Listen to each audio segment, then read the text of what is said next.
ou necessitando procurar um auxílio médico, e que por causa desse problema, por causa desse mal-estar, desse mal súbito, né, você então necessitou chegar atrasado. Você nem faltou, você simplesmente está trazendo um atestado que justifique aquela, né, 1h30 de atraso. Você agora está justificado pelo atestado. O atestado acabou justificando ou tornando você justo, mesmo havendo injustiça. Continua tendo 1h30 de atraso. Pessoas tiveram que fazer o serviço que você deveria ter feito. O patrão vai te pagar as mesmas horas, mesmo não trabalhadas.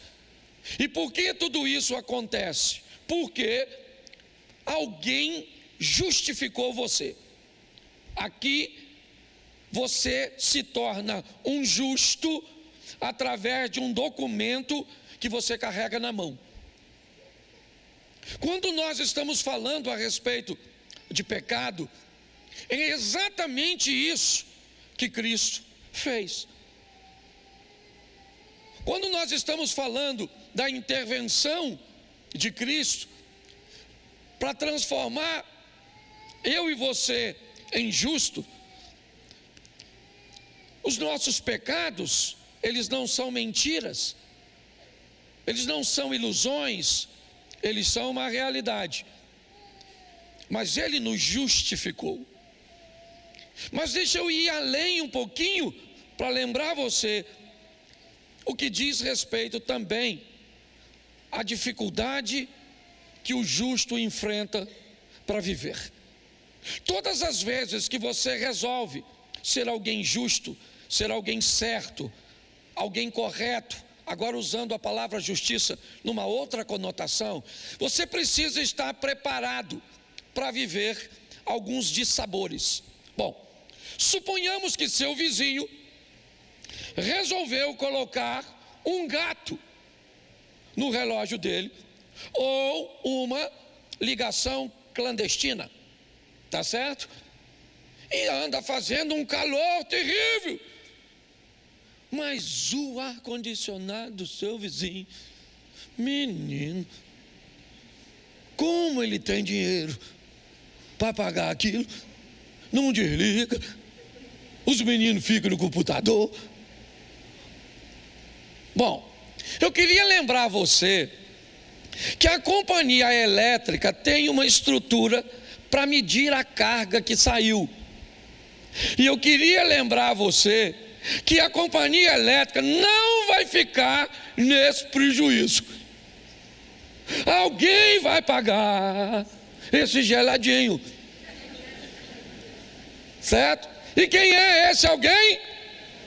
O justo. Talvez você já começou a entender o que é a aflição do justo na energia elétrica.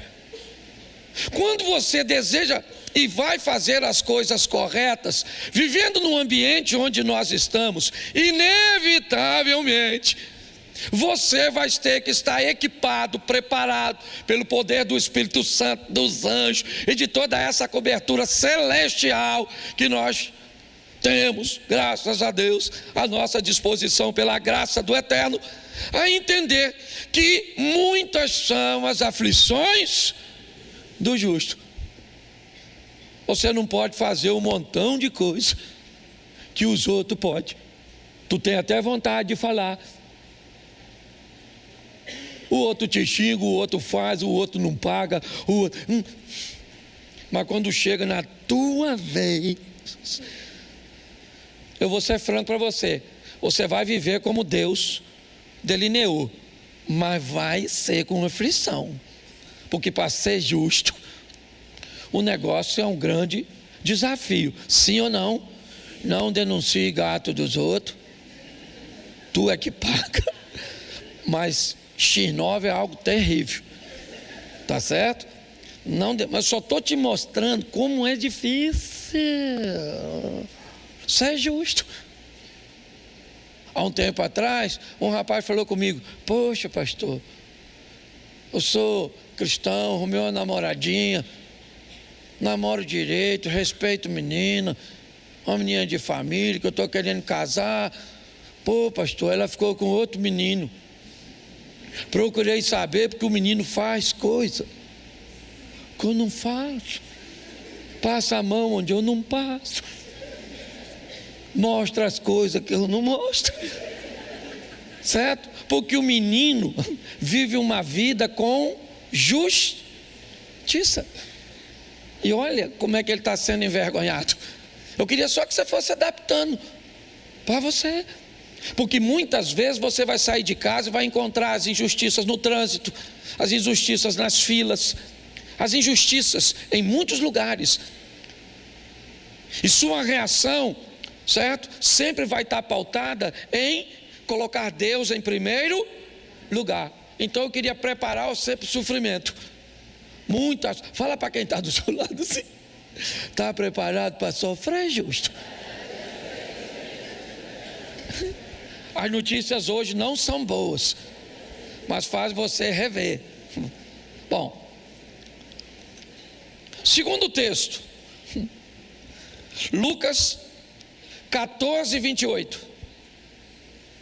Lucas 14, 28.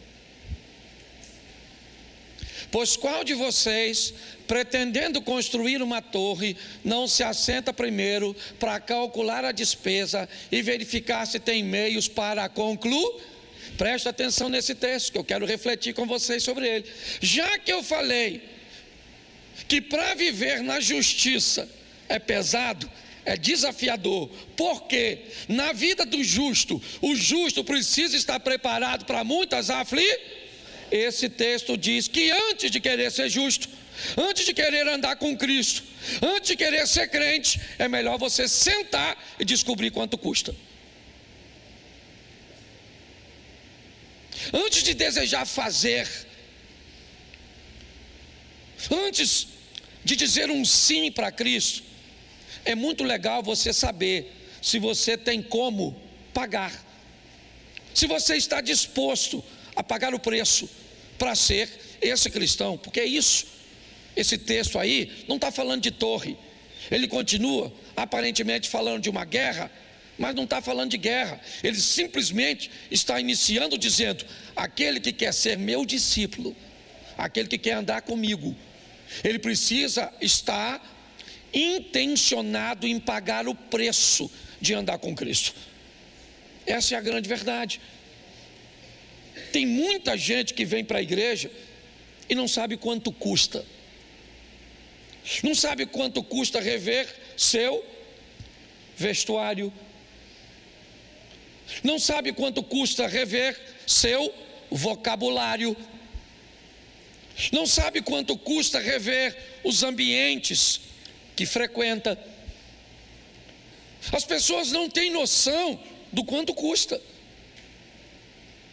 Viver com Cristo, segundo o próprio Cristo, requer daquele que o segue, não o siga de mãos vazias. Aquele que quer vir após mim, tome a sua cruz. Há uma responsabilidade e nós precisamos rever isso. Se estamos dispostos a mudar nossas roupas, não estou, então eu já sei. Estamos dispostos a mudar nosso vocabulário? Não, é pesado demais. Eu estou disposto a mudar meus hábitos, meus costumes, os ambientes que eu frequento? Não, pastor. Então, isso significa que você não está pronto para ser discípulo. Pode continuar vindo à igreja. Evite levantar a mão. Evite dizer que colocou Jesus no centro da sua vida, porque ainda é caro demais para você. E eu respeito, e ele também. Segundo a Bíblia, se você não está em condições de pagar um voto, é melhor não fazê-lo. É assim que funciona. Então nós precisamos entender e rever isso. Eu estou apto para pagar este preço? Descubra o quanto custa antes de comprar, não é assim que eu poderia usar? Quando você olha para alguma coisa interessante que o preço não está exposto, a primeira coisa que você pergunta é: qual é o valor? Quanto custa, por favor? Tem frete? Você quer saber todas as coisas, porque você precisa ter uma noção se está pronto para pagar. Hoje muitas pessoas querem, né, viver uma vida com Cristo, na igreja, na liderança, com honra, com isso, tendo respeito, admiração, autoridade. Para cada coisa que você quer, tem um preço.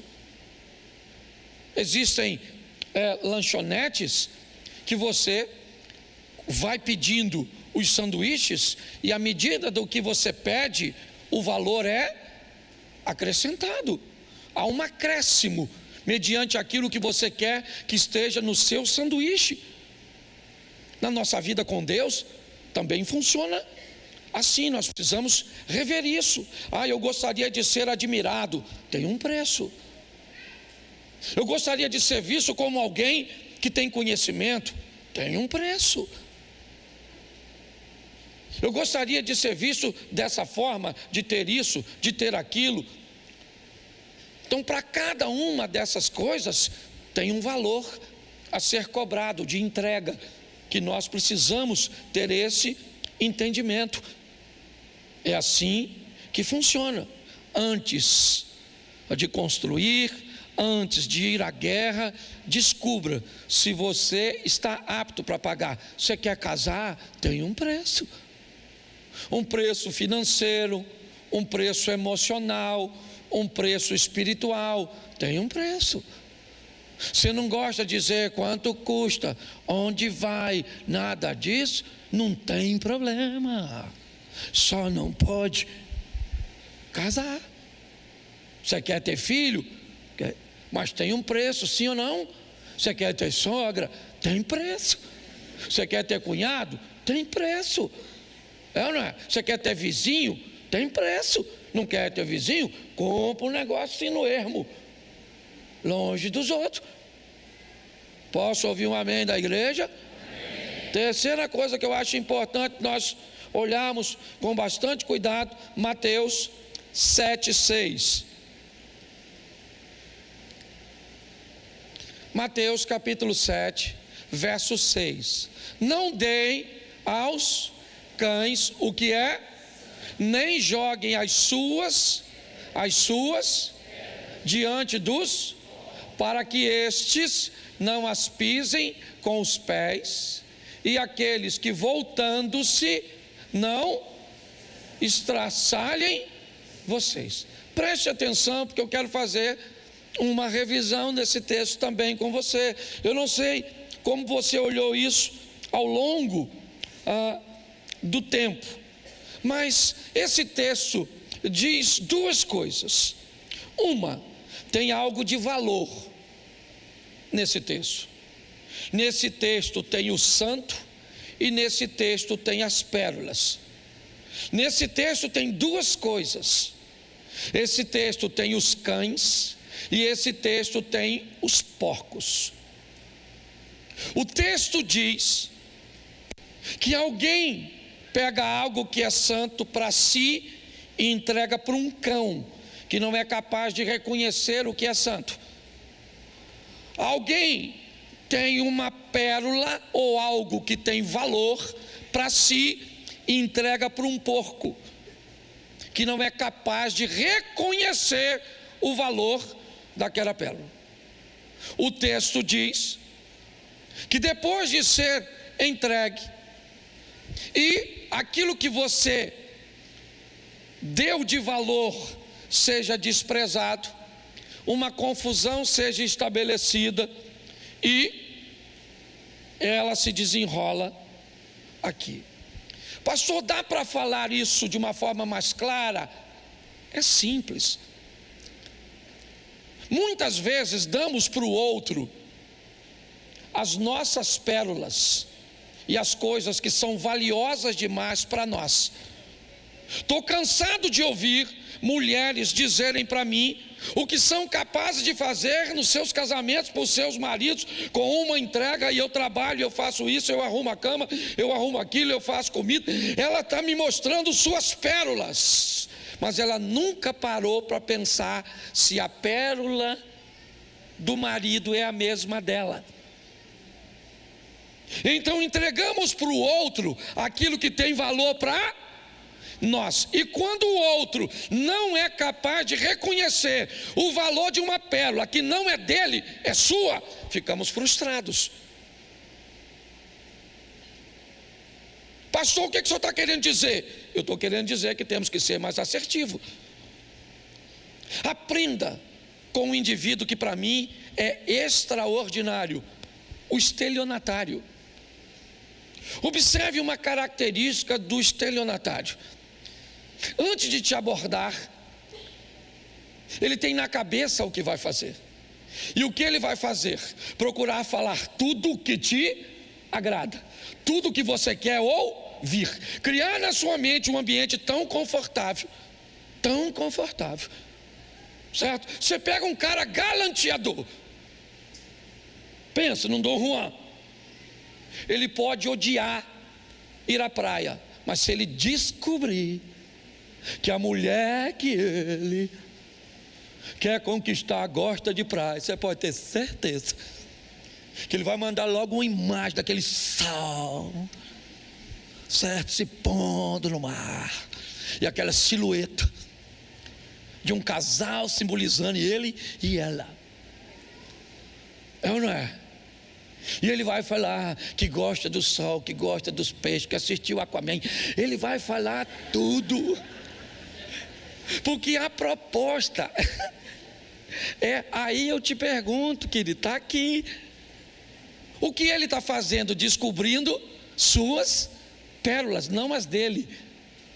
Ele coloca o que ele gosta em segundo plano e coloca você em primeiro. Pô, hoje os casamentos vão sair daqui pocando. Louvado seja Deus. Posso ouvir um amém? Isso aí. Descubra qual é a pérola da sua mulher. Aí você vem com aquele discurso: porque eu trabalho igual um doido, porque eu dedico a minha vida, porque é de casa para o trabalho, para a igreja, porque eu não faço outra coisa. E ela está assim, ó. Grandes coisas, Superman. Hã? Não, ela quer saber o que você sabe sobre ela. Hã? Para tu passar a falar o que ela gosta de ouvir, levar para casa o que ela gosta de comer. Você está entendendo? É, ela quer que você pegue a mãe dela e acha que é um troço sensacional. Sua sogra nasceu depois que tu casou? Não, né? A véia já estava lá. Então por que reclama de algo que já estava vivo? E diga-se de passagem, vai demorar a morrer? Pare e pense. Hoje eu gostaria de fazer uma revisão para levantar Dom Juans, homens que vão descobrir os sonhos de suas mulheres, mulheres que vão descobrir os sonhos de seu marido. Entendeu? Para que você possa encantá-lo. Que cor ele gosta, qual a pose, quais são as palavras. Pensa, um homem chegando em casa e a mulher falando assim: ô doutor, entra, querido. Ele vai lá na porta para olhar, para ver se entrou na casa errada. Errei um número. Sim. Eu faço muita coisa para o meu filho, descubro as pérolas dele. Esse texto é um texto que diz: não pegue as suas pérolas e dê para os outros, porque isso costuma gerar confusão. Está no texto. Então invista, não é gastar tempo, invista um pouco de tempo para descobrir a pérola dos outros, não da mulher dos outros. Eu tenho que explicar isso direito, porque o nego escuta o que quer. Esse dia eu estava pregando de sexualidade numa coisa, levantou um senhor: ô pastorzinho, o senhor não acha que o senhor fala muito sobre esse tema? Um senhorzão mesmo. Eu falei: ô moço, quantos filhos você tem? Eu acho que ele falou 8. Eu falei: eu falo e o senhor faz? Aí ele sentou e ficou quietinho. Então é importante que você descubra a pérola das pessoas, para você não correr o risco de sofrer demais, dando para elas coisas valiosas, porém que só tem valor para você e não para ela. Posso ouvir um amém para a gente ir para a quarta? Isso. Romanos, capítulo 12, verso 18. Romanos 12, 18. Se possível, repita comigo, lê lá.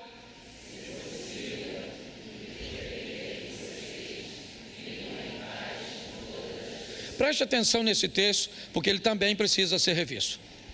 Vimos aqui citado o Salmo 133. Deus ordena a bênção onde há união. Vemos a bênção da Torre de Babel, que é uma bênção até para a desobediência daqueles que conseguem colocar todas as forças e intenções num propósito. O próprio Deus disse, eles são um povo, uma língua, um propósito, e ninguém pode impedi-los. Ok? Porém, nós temos nesse texto uma informação muito importante. Qual é? Nem sempre teremos paz porque o texto diz ser possível. Nós precisamos entender isso de uma forma. Bota o Salmo 120, verso 5. 125, verso 5. Isso. Ai de mim, que peregrino em Meseque e habito em meio a tendas de Quedar. O cara que está escrevendo isso, certo? É um israelita, um judeu, coloque como quiser. Ele está defendendo ali que ele está, ai de mim, que estou, como nós costumamos dizer, entre a cruz e a espada. Estou entre Meseque e Quedar, certo? Eu estou entre árabes e bárbaros. É mais ou menos isso que ele está descrevendo ali. Aí ele cita o seguinte, verso 6. Já há tempo demais habito com aqueles que odeiam a paz. Verso 7. Sou quando porém eu falo, eles teimam Então preste atenção, volta ao texto inicial, certo? E esse ponto nem sempre vai depender de você. Eu quero o texto de Romanos 12, 18, por favor. É esse texto que eu estou trabalhando, só usei esse aí para ratificar. Vamos lá. Então eu quero que você entenda que nem sempre, isso não te dá desculpa para começar a arrumar confusão com todo mundo. Ok? Que fique claro, porque Deus é testemunho. Eu estou falando de gente que vai viver com Deus. O pastor não vai estar lá, mas Deus vai estar. Que isso fique claro. Eu só estou passando a instrução que Deus colocou no meu coração. Nem sempre dá para ter paz com todo mundo.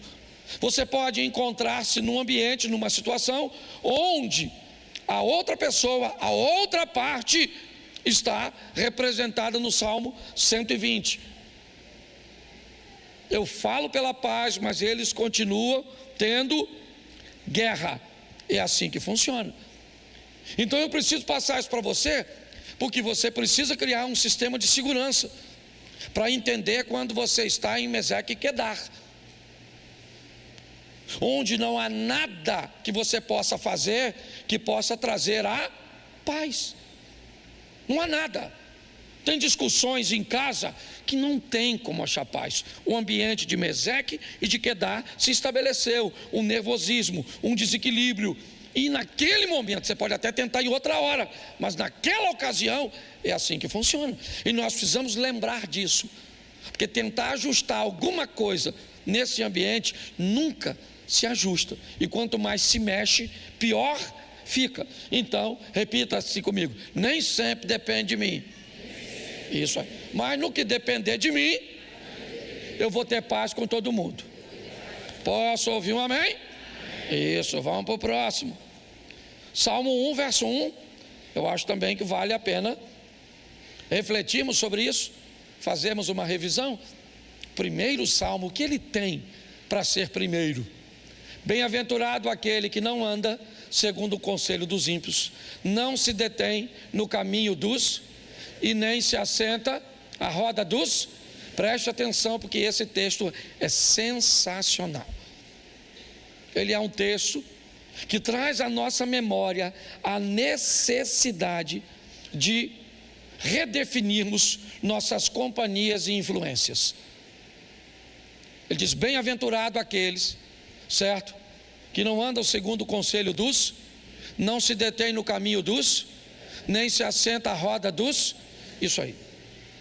Precisamos definir quem é que está fazendo parte do nosso cotidiano, com quem é que nós estamos andando. Inevitavelmente, isso pode estabelecer nosso vocabulário.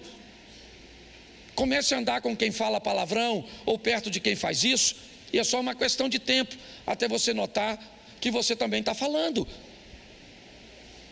É assim que as coisas funcionam. Se nós não prestarmos atenção nisso, inevitavelmente, companhias e influências irão trazer vergonha para nós. Está forte a criança. Leva ali no ministério infantil ali, louvado, você dá uma aguinha. Glória a Deus, amém? Amém? Verso 6, ou melhor, verso 6, número 6. Isaías capítulo 6, verso 1. Acho também que vale a pena. Todos esses textos eu já usei aqui, eu estou fazendo só uma revisão. Isaías 6, 1. No ano em que da morte do rei Uzias, eu vi o Senhor assentado sobre um alto e sublime trono, e a orla do seu manto enchia. Verso 5. Verso 5 do mesmo texto. Então eu disse o quê? Ai de mim que estou, porque sou um homem de lábios e habito no meio de um povo de impuros, e os meus olhos viram o rei, o Senhor dos... Preste atenção, porque esse texto, na verdade, é uma continuação do que eu usei antes. Sou um homem de lábios impuros, por quê? Porque estou sentado com quem não deve, na influência de quem não deve, junto de quem não deve. Então Isaías descreve isso. Mas ele descreve algo também muito interessante que eu queria refletir com vocês. Quando é que ele tem tudo isso? Quando Uzias morre. Esse texto é um texto para mim que acontece 3 coisas. No ano em que morreu o rei Uzias, eu vi o Senhor e eu disse: ai de mim. No ano em que Uzias morreu, eu vi Deus e eu me vi. Ok? No ano em que Uzias morre, no ano em que algo é retirado da vida de Isaías, morte e separação, Isaías consegue ter uma intimidade com Deus, e na intimidade com Deus ele conseguiu olhar para ele mesmo. A revisão é nesse texto: se eu quero ver Deus, para que ao estar perto de Deus eu consiga me ver, alguma coisa que está na minha vida tem que ser removida, retirada. Essa é a reflexão que eu queria fazer com você. Uzias morre. Alguns dizem que havia um parentesco dele com Isaías. Eu não sei se havia de verdade, mas se havia, eu posso dizer que talvez Isaías jamais desejasse a morte de Uzias. Porque se Uzias é o rei e você é parente do rei, imagine o quanto de benefício você não tem por ser parente de alguém que é tão poderoso e que te dá tantas vantagens. Às vezes algumas coisas precisam sair da sua vida, mas elas são tão vantajosas que você não quer tirar. Às vezes algumas pessoas deveriam morrer, sair, se separar de você, mas te trazem tão bem-estar, aparentemente, te trazem tantas vantagens que é melhor conviver com elas. O problema é que se você convive com Uzias, você não encontra com Deus. Se você não encontra com Deus, você não se enxerga, porque na presença de Uzias, você não tem tempo de olhar para você, você tem tempo de olhar para a vida dos outros. Esse é um texto que, se aplicarmos na nossa vida com cuidado, eu vou entender: coisas morrem, eu me aproximo de Deus e passo a viver uma nova fase na minha vida, conseguindo me enxergar de fato. Posso ouvir um amém? Gálatas 6, 7, esse eu tenho usado aqui direto. Gálatas 6, verso 7. Não vos, porque Deus não se, pois tudo aquilo que o homem, e isso também, esse é um texto clarérrimo que eu tenho usado aqui sempre, que é a reação de nossa ação. É um texto que diz: não errem, porque se você errar, você vai ter que se encontrar com o efeito do seu erro. Não errem, porque Deus não toma injusto por justo. Ele é misericordioso, mas Ele é justo. Então, muito cuidado com o que fazemos, porque a Bíblia diz: então errem. Isso aqui é o que fala super graça. Não se preocupe, faça o que você quiser. No final, Deus corrige a rota. Ele é amor, Ele é amor. Deus é amor, sim ou não? Sim, mas Ele não é somente amor. Ele também é justiça. Ele é fogo consumidor. Então não brinca com isso. É melhor revermos isso, certo? Eu fiz, está aí. Eu vou ter que me encontrar. 2 Coríntios, capítulo 6, verso 14. 2 Coríntios 6, 14. Acho que vale a pena nós revermos. Não vos ponhais em um jugo desigual. Tu pensa que isso fala só de casamento? Se enfie em sociedade, se enfie em amizade, enfie-se em situação com jugo desigual. Aqui ele usa a expressão incrédulos, mas o jugo, né? Lembra do jugo? Jugo, aquilo que prende os dois animais, certo? E ele diz: quando está no mesmo jugo duas pessoas com propósitos diferentes, isso vai gerar problema. Mas aí o texto continua, e é aqui que eu quero refletir. Portanto, que sociedade pode haver entre a injustiça ou justiça e a iniquidade? Ou que comunhão? Bom, aí eu venho para uma pergunta que é a tônica do momento: quem é quem? Quem é quem? Luz e trevas, justiça e impiedade, incrédulos e de fé. Hoje nós temos esse impasse nas nossas discussões, com a estrutura polarizada do jeito que está. Quem é quem? Quem? Pare para pensar. É isso que nós estamos vendo o tempo inteiro. É alguém dizendo que o outro está cego, e o que está sendo acusado de cegueira acusa aquele que acha que vê de cego. Hoje nós olhamos da direita para a esquerda e vemos uma vergonha na esquerda. Hoje nós olhamos da esquerda para a direita e vemos uma vergonha na direita. Aí eu me perguntei: quem é quem nesse negócio? Como é que eu vou ter essa medida? Porque isso está nos posts, na internet, na política, em tudo quanto é lugar.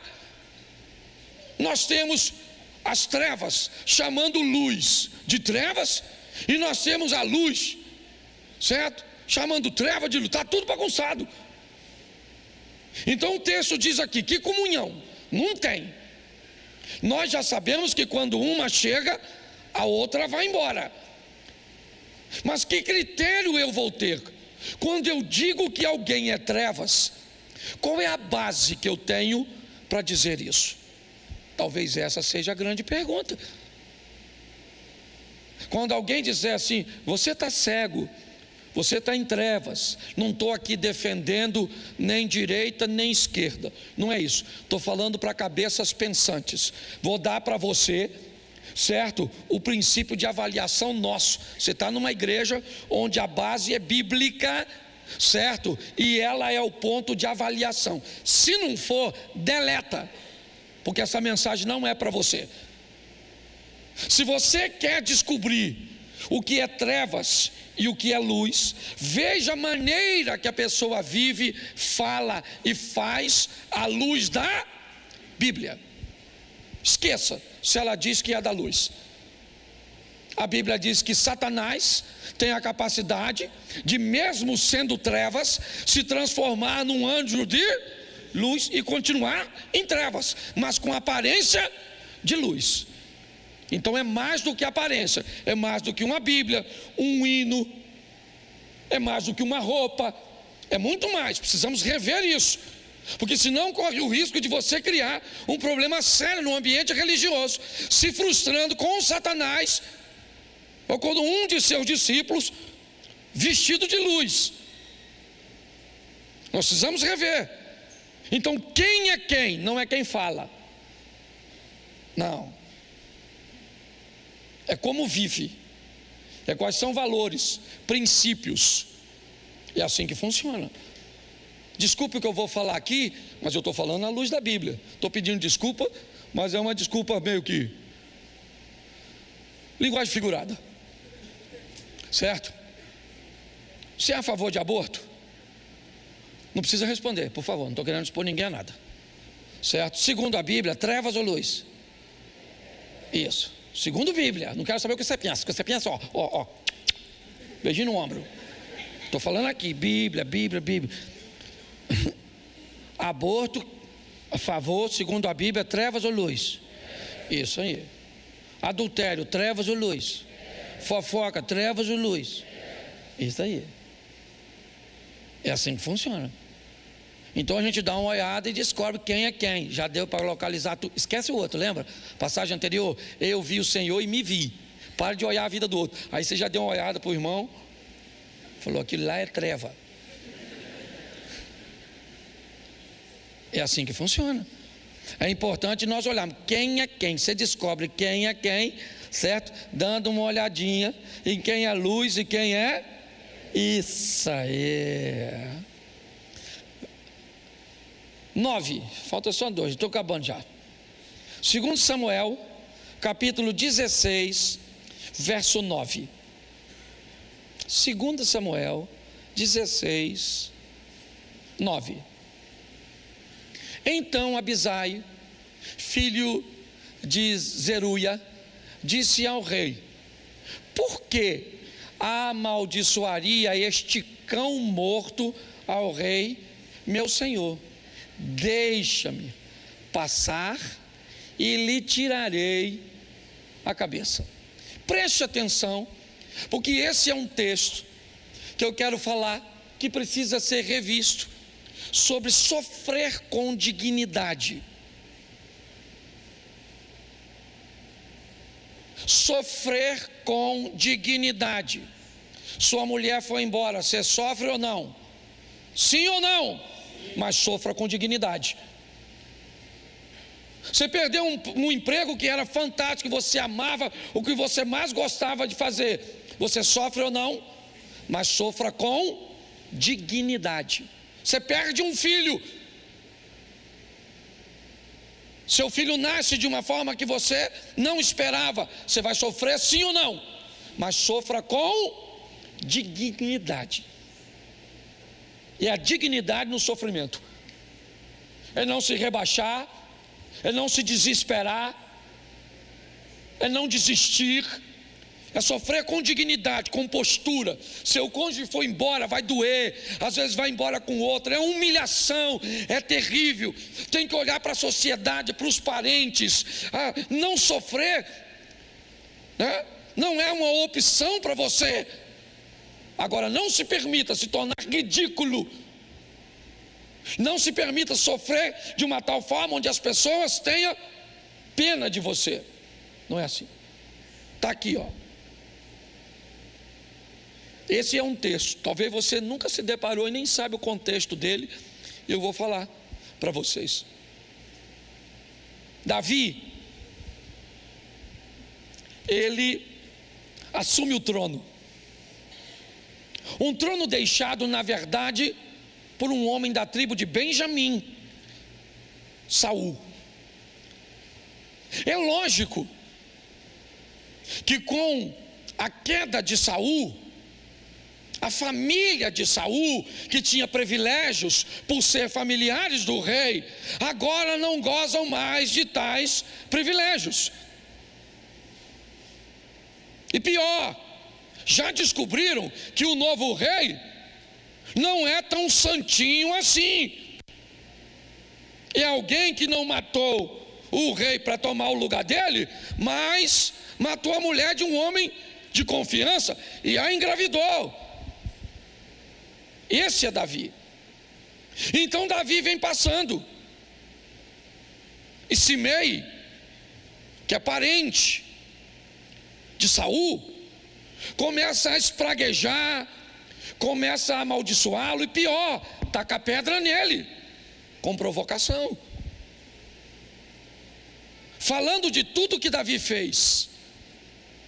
Davi já viu seu filho morrer, é verdade, as coisas não estão boas para ele. Lembra, ele sofre durante 7 dias, não come, não toma banho, não quer falar com ninguém. Se tinha um homem que conhecia o endereço de Deus, esse homem era Davi. Mas a dignidade cuja qual ele sofre é algo que nos ensina muito. Às vezes a vida vai fazer você perder ou descobrir coisas a respeito de você que você não gostaria. Um câncer, uma esterilidade, um problema. Não se torne insensível, sofra, mas aprenda a sofrer. Quando Simei está atacando pedra, gritando, espraguejando Davi, um dos valentes de Davi. Lembra? O Salmo 1, bem-aventurado aquele que não anda segundo o conselho dos, não se detém no caminho dos, não se assenta na roda dos. O processo seletivo de Davi no começo não foi muito bom. Ele não tinha muitas opções, então ele chamou endividados e toda aquela estrutura que você deve saber.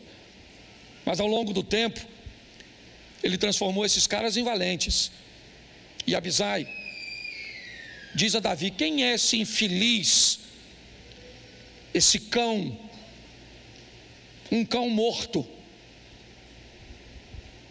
Preste atenção, ele é uma ameaça, Davi. Ele é parente de um rei deposto. E Davi, bota o verso seguinte, por favor.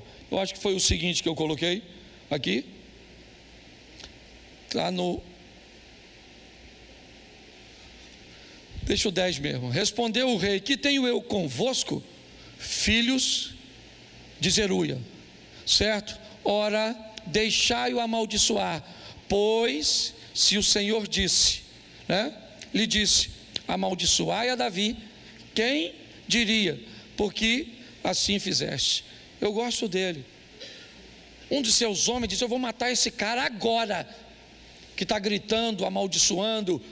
Ele disse: você não vai matar ninguém, cara. Você não vai matar ninguém. É meu tempo de sofrer. Eu vou sofrer com dignidade. Qual era o problema? O problema era o alarde.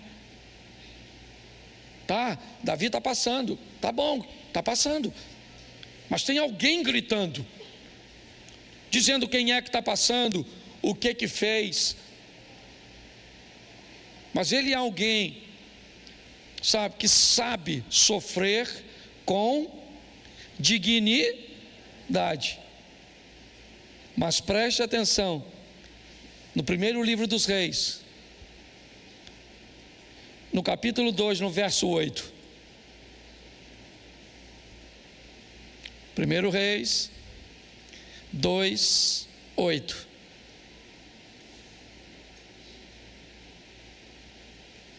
Põe aí, por favor. 1 Reis, você botou o segundo.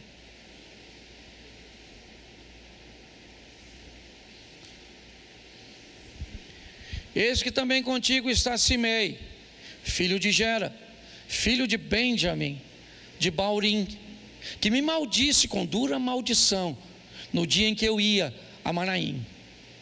Porém ele saiu a encontrar-se comigo junto ao Jordão, e eu, pelo Senhor, lhe jurei, dizendo: que o não mataria a espada. Verso 9.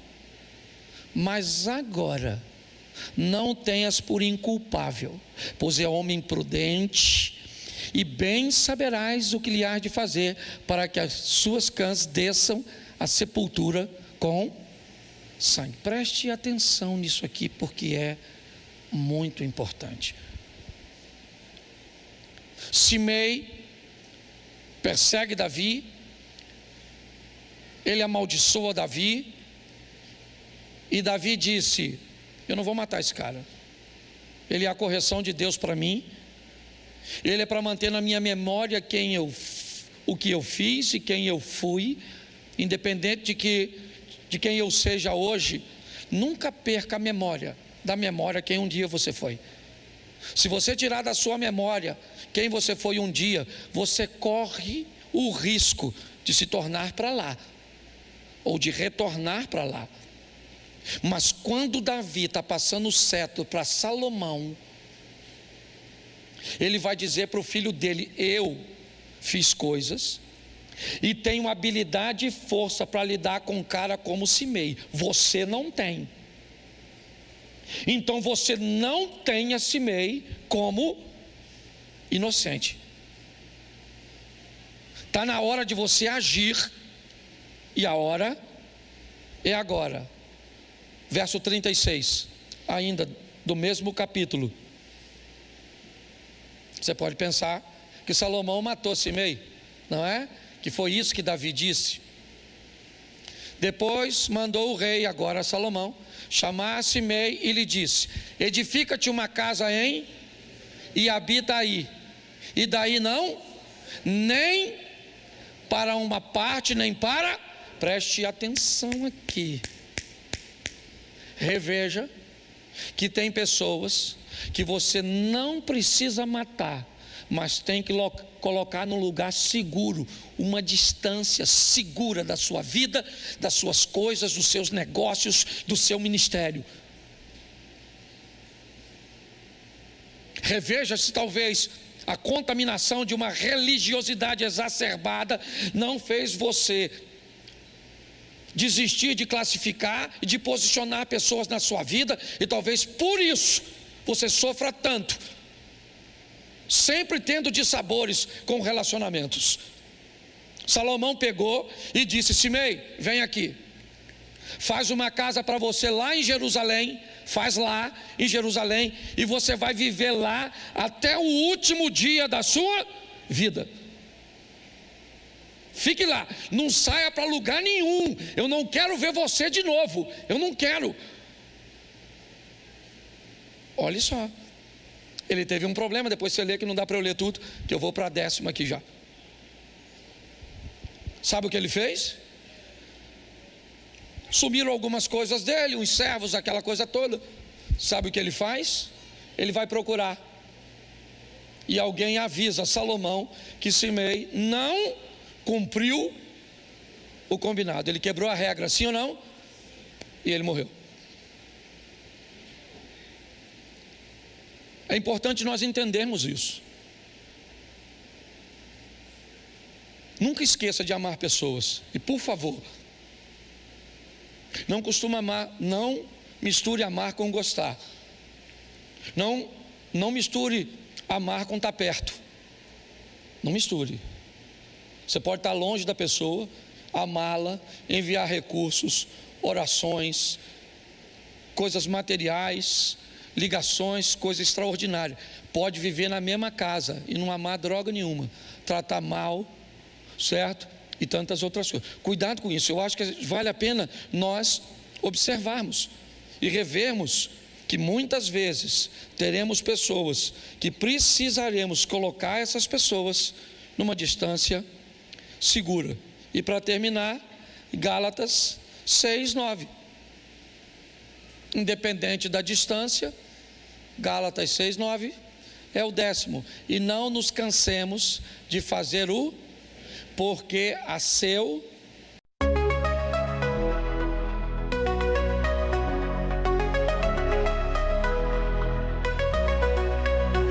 In the haze of neon dreams I wander stars where your whispers take flight. Electrified emotions, they dance around my heart. In this digital garden where we never have to part. Shadows blend with colors as the beat sets me free. Every note a memory, every rhythm you and me. Echoes of you in synth waves. Feel you near in the pulsing haze. It's such a world where we collide. You love the rhythm in my mind, in my mind. With the glow of city lights, our shadows intertwine. In this kaleidoscope of love where the past and future align. With every step I take, I feel your presence strong. And this digital symphony where our hearts belong. Shadows blend with colors as the beat sets me free. Every note a memory, every rhythm you and me. Echoes of you in synth waves. Feel you near in the pulsing haze. It's such a world where we collide. You love the rhythm in my mind, in my mind. And in silence between the beats I find your voice. In the flicker of the lights I see your choice. Together in this dream we'll never fade. In the echoes of our love we'll always stay.